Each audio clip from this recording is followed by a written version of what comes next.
Right, happy days. So today I'm back with another camp. Obviously to my rear we've got the Fovant Badgers. That's where I'm going to be camping tonight. So tonight's style is pretty much just a bivvy camp. No tarp, no tent.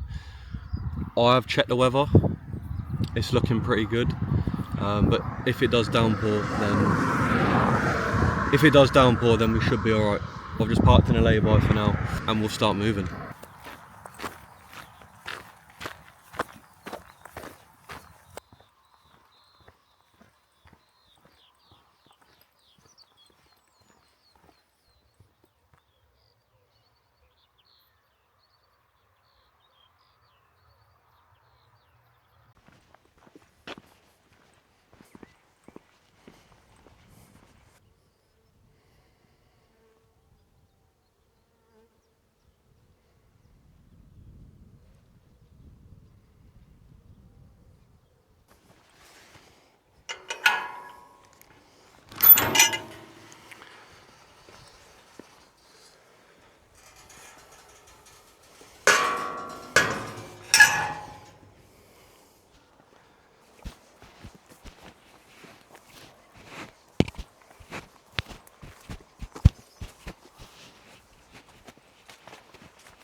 Right then, so right now we're 3/4 of the way up the Fovant Badgers.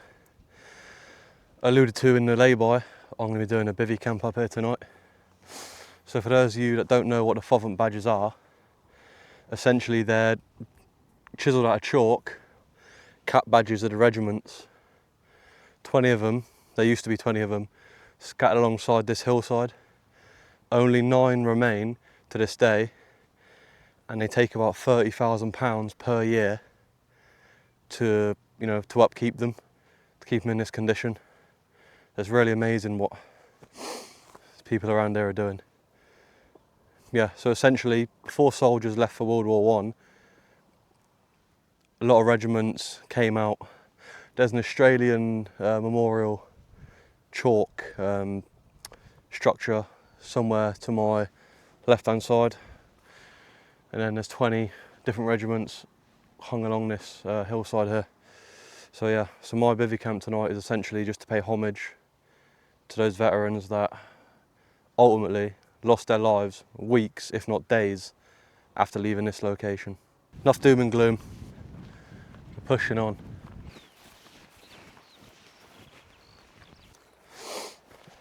So I'm at the top now. Obviously I thought I'd be able to see the badges a little bit better, but all we've got is just essentially woodline and grass in front of us. I'll just pan you around. So that's all we've got. So what I'm going to do, I'm going to try and dip down into that little area over there. And yeah, hopefully from there we actually, we find some sort of place to lay up. Obviously if I went further over the edge of the actual badges, there's a farmer's field. He's obviously wired it off with electric fences, so that's just a no-go. So to be fair, this area is looking pretty diabolical, to be honest. I'm going to push over to the side I came up, and yeah, I'll see you when we've got a suitable place.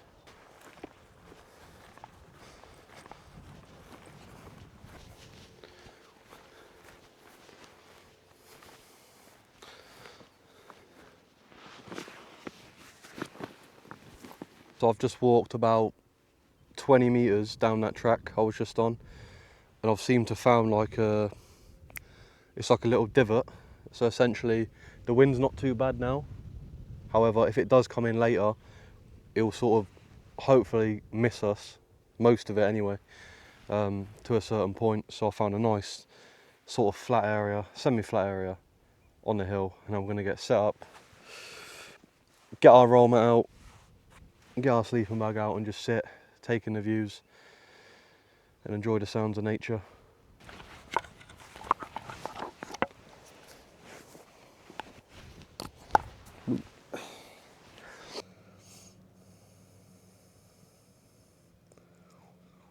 this is 100% why I even bothered to come out in the first place. You know, I'm sat up just on a random hill somewhere now. I've got cows in the distance, farmers' fields, flowers I've never seen before, just growing all around me. Obviously on the way up here I saw hares. They're like rabbits, just a little bit bigger. And yeah, tranquil. To be fair, I did kind of expect there to be at least one person up here, just for a little bit of sunset. It's a bonus, you know. It's a pleasure to be, you know, fit and able to do these things. Because I know a lot of people, even my age, that due to no fault of their own, you know, some with disabilities, some with just other medical stuff, and they can't do this sort of thing. So pretty blessed to be able to get out and, you know, enjoy the outdoors.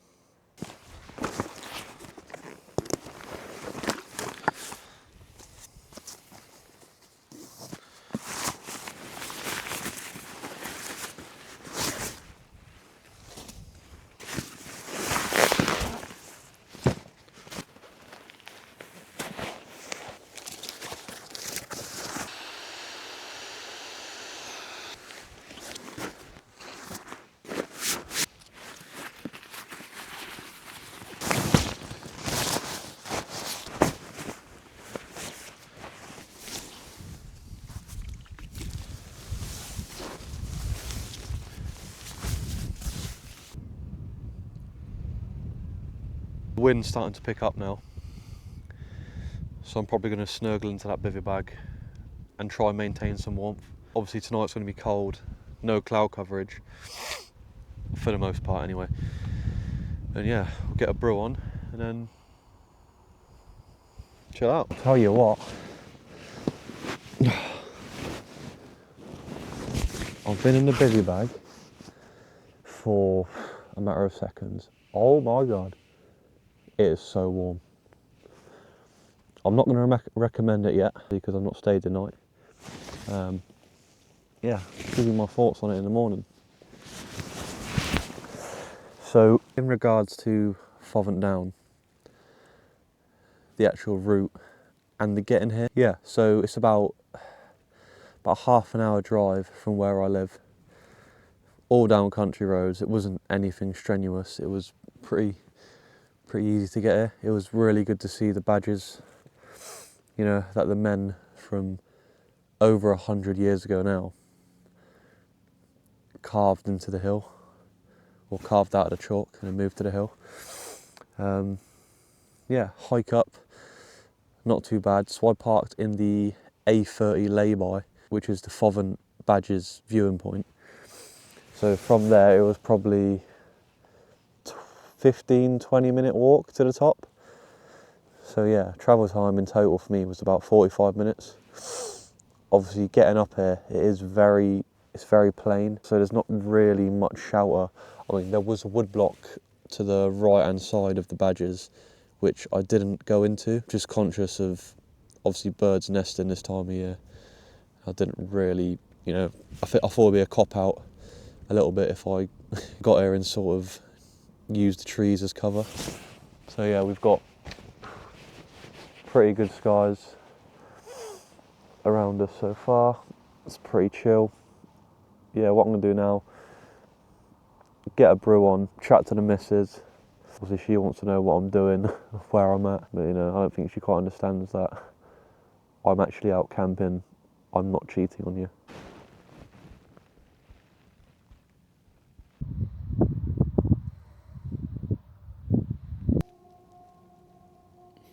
So the sun's gone down quite quickly. The wind is starting to pick up a little bit now. So what I'm going to do, retire to my bivvy, and we'll have a catch up and a little talk about how it went in the morning. Obviously right now we're very exposed, well, relatively exposed to the wind. From what I was saying before, we've dipped down the hill, and we're behind some, well, a couple of bushes, relatively flat ground. And yeah, what I'll do now then, I'll get my head down. It's been really good so far.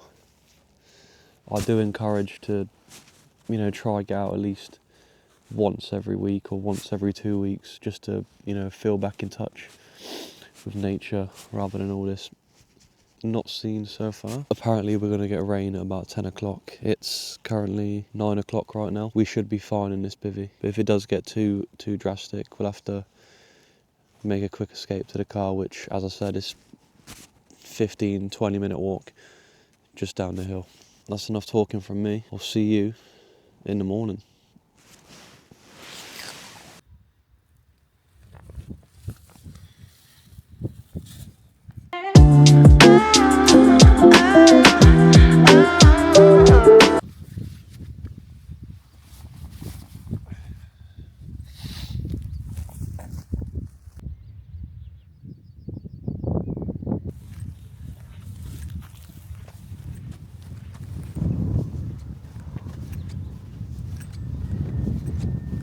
Just on the way back to the car now. To be honest, that wasn't a great night's sleep at all. I mean, to be fair, I was warm and shouted from the wind the whole time. On that exposed ridge, the wind just seemed to batter my bivvy, and the noise it was making was just unbearable. So I probably got about 2 hours max of sleep. I was comfy, that's the main thing. I was semi alright. I mean,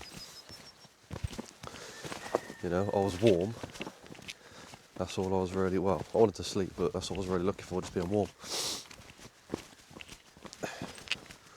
So my shouter definitely worked. I don't know if it's a case of next time just trying to maybe peg it down a little bit. In all fairness, if I could have dipped to the other side of the ridge, it would have been so much better, because the wind was sort of coming from the direction we were sleeping at, which is kind of a big no-no when you're setting up anything really. All in, worst night's sleep of my life. Obviously good views in that this morning. I packed up really quick, so I've got to be somewhere in the next couple of hours.